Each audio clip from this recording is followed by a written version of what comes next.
Hi everyone, I'm CA Somal Singh and welcome to my channel. I hope you've already watched episode 3 of my NRI Taxation Simplified series, जिसमें हमने discuss किया था Indian citizens के लिए special residency rules जैसे 120 day rule, 15 day threshold rule और deemed residency का concept. If you haven't seen that yet, please pause this video, check the link in the description box, go watch that first and come back. I'll be waiting for you. Because this topic is directly connected to that. आज हम समझेंगे किस income के वजह से आप resident बन सकते हो. Basically, what actually count as Indian income in that 15 lakh test. And along the way, we'll also decode those famous NRI terms. कौन से? NRE account, NRO account and FCNR account, जिनके अराउंड काफी ज्यादा confusion रहता है. So let's begin. एक Indian citizen और OCI was visiting India. उनकी अगर इंडियन सोर्स इनकम एक्सीड करती है 15 लाख से and they stay in India for 120 days or more with 365 days in previous 4 years, then they may be treated as a resident, obviously as a not ordinary resident first. So the main question here is ये 15 लाख में actually क्या count होता है?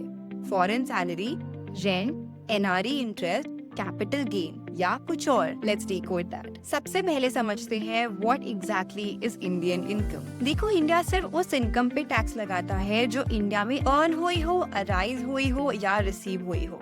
Foreign sourced income, चाहे salary हो या investment income, India के लिए रेलेवेंट नहीं है unless it's received in India. Chalo, let's break down the common incomes that usually form part of this 15 lakh threshold. Starting with salary income. If employment services are rendered in India, even if those services were for a company situated outside India, salary becomes taxable in India. For example, a Dubai-based engineer works in India for 2 months on-site. That 2-month salary becomes Indian income. However, if the entire work and salary received happens abroad, it's not taxable here. Chalo, house property income dekhte hain. If you own a property in India and earn rent from it, it's always taxable here because the income arises in India as the property is situated in India. For example, your Delhi flat earns 8 lakh annual rent.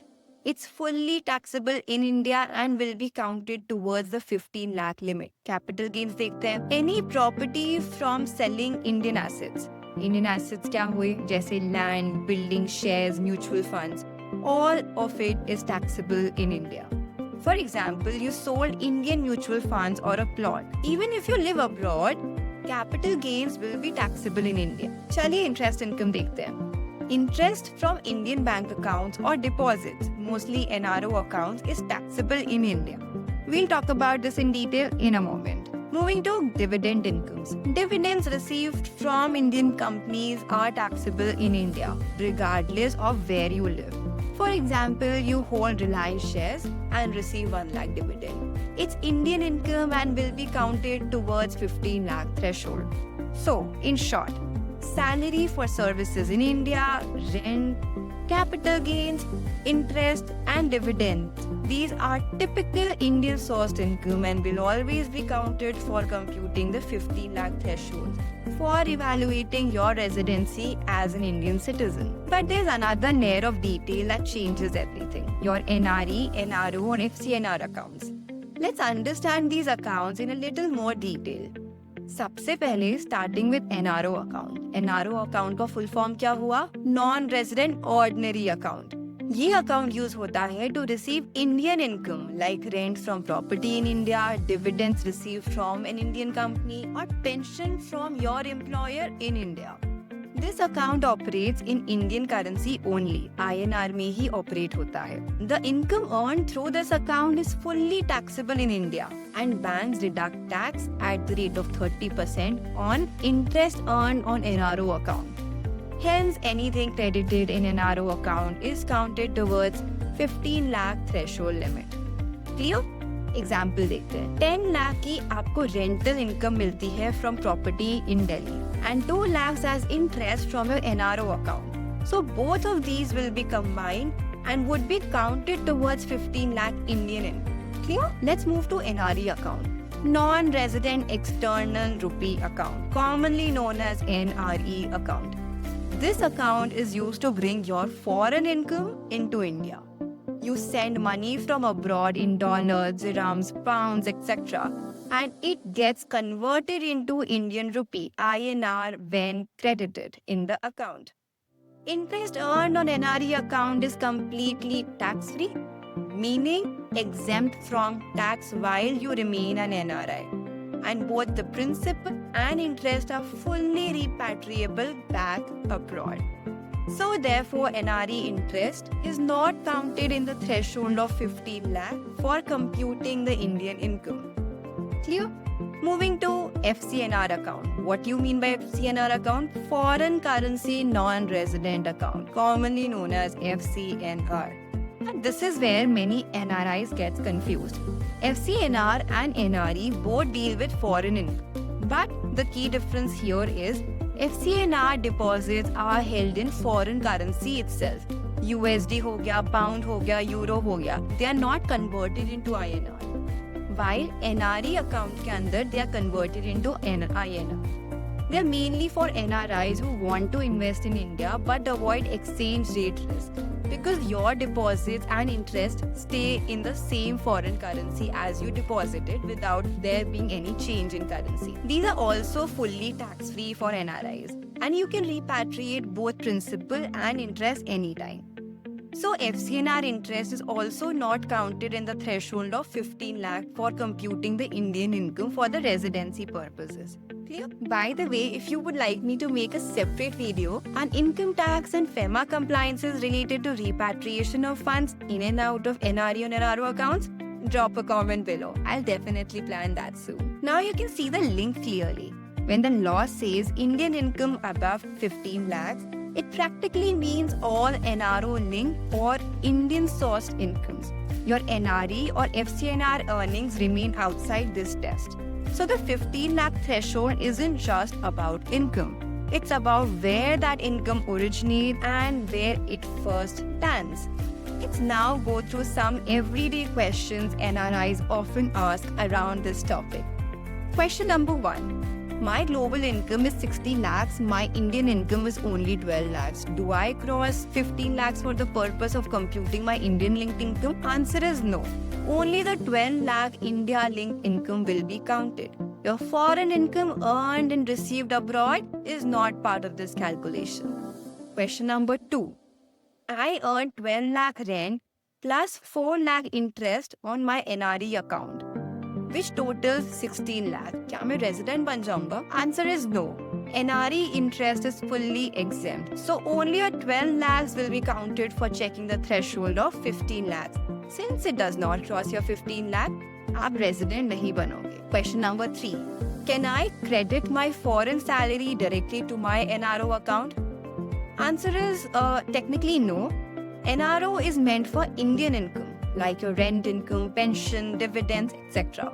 If you credit your foreign salary to your NRO account, it becomes received in India.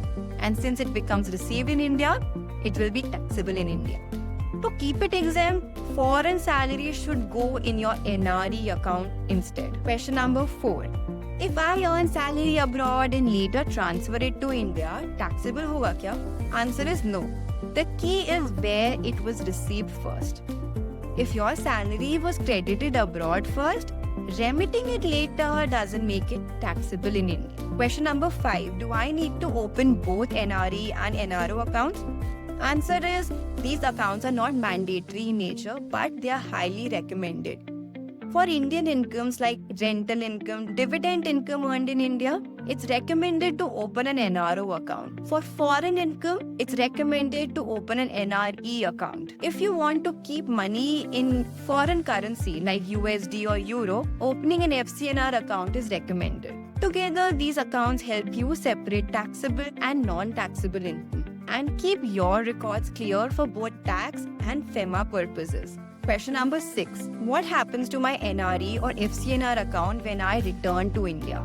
See, once you become resident, your NRE or FCNR account have to be re-designated. If you first become resident but not ordinary resident, convert NRE or FCNR account RFC account. What is an RFC account? Resident Foreign Currency account. In this account, interest remains tax-free during your RNOR years, यानी कि 2-3 साल तक आपका interest tax-free रहेगा. But if you become ROR, ordinary resident, then your NRE account or RFC account has to be converted to a resident account. Resident account convert होते ही आपकी जो interest income है वो fully taxable हो जाएगी India में. For example, you return to India after 10 years from abroad. For next 2 years, you are a not ordinary resident. During that period, your interest on NRE account, which is converted to RFC account, will remain tax-free. After that, when you become an ROR, that is ordinary resident, same interest becomes taxable. Next question. Can rupee denominated foreign earnings be deposited in NRE account? Answer is yes, if the income was earned outside India and sent through normal banking channels. But if it's India linked, like consulting income from an Indian client, it must go to NRO account. Next, if I don't inform the bank about my status change, will NRE interest stay exempt? Answer is no. Exemption depends upon your tax status, not the bank record. Once you become resident, the interest becomes taxable from that day, even if your bank updates it later. And finally, the last question. What if I reinvest my NRO interest or rent income into another fixed deposit? Will that reinvested fixed deposit income be counted again? Answer is yes. Once the income arises in India, it's already taxable. Reinvestment doesn't change its nature. So even if you keep rolling over NRO FD interest or rental income into new FDs, it still remains taxable and is included in the 15 lakh threshold. Think of it like once the income enters the India system, it doesn't matter whether you withdraw it, reinvest it, or let it sit. It's Indian income. So let's quickly summarize this topic. First, 15 lakh rule is used for determining residency, counts only Indian source taxable income. Second, NRO income will always be taxable and counted. NRE or FCNR income is always exempted and excluded from the 15 lakh threshold. Fourth, reinvested Indian income stays taxable. And lastly, on becoming a resident, redesignate your NRE or FCNR to RFC or resident account. And that's a wrap for today's episode. If you reached here, I hope the entire 15 lakh concept and the NRE NRO confusion is now crystal clear. In the next video, we'll talk about a question almost every NRI has. Do NRIs really pay tax twice? Once in India and again in the country where they live? We'll discuss a double tax avoidance agreement, DTAA. How it protects you, which country gets the right to tax the income first, and how can you claim the credit in India. So don't forget to like, share and subscribe and hit the bell icon so you don't miss the next episode. I am CA Somal Singh signing off. See you in the next one. Bye.